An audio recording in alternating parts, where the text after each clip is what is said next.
Assalomu alaykum aziz vatandoshlar. Sizlar bilan men Kamina har doimgidek Usta Muhammad Yusuf. Qadrdonlar, jamoamiz bilan birgalikda Tunikafon xizmatlarini amalga oshirishda davom etmoqdamiz. Navbatdagi Tunikafon xizmatimizni Namangan viloyati Norin tumani Sho'roda xudo xolasa yakuniga yetkazmoqdamiz.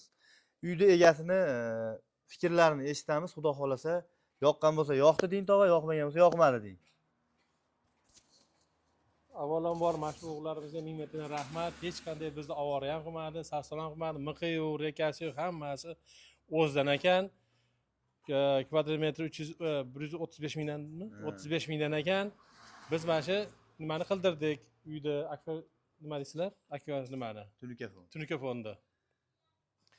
Nasib qilsa sizlar ham mana orzu havaslaring bo'lsa qildiringlar ukalar. Yaxshi ekan, hech qanday nima emas. Bolalar yaxshi, ertamatdan kelib, kechgacha ishlashib, ro'zg'ori bilan ishlashib yurishib ketdi.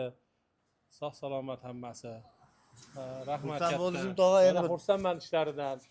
duo qilib bering endi bir chiroyli qilib mana shu usta bolalarga. Amin. O'g'larim lekin niyat qilgan bo'lsa, Allohim niyatlarini o'zing ularga hamroh etgan Parvardigorim. Hammamiz ham shariy niyatlarimizni o'zimizga hamroh qilin. Bunaqa afg'onlar mana uylarimizni chiroyiga chiroy qo'shib, kulib chiqqan uylarimizni yana chiroyli qilib, chiroy kirdirib yubordik.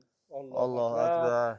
Hammaning hisobi o'ynar. Katta rahmat. Siz ham hojilarga boring. Xudo xolasa. Niyat shu, endi oyoq sal tuzalib qolsa boraman. Bu yoqqa borsangiz o'zi yugurib kelasiz, xudo xolasa. Bu yoqqa borsangiz o'zi.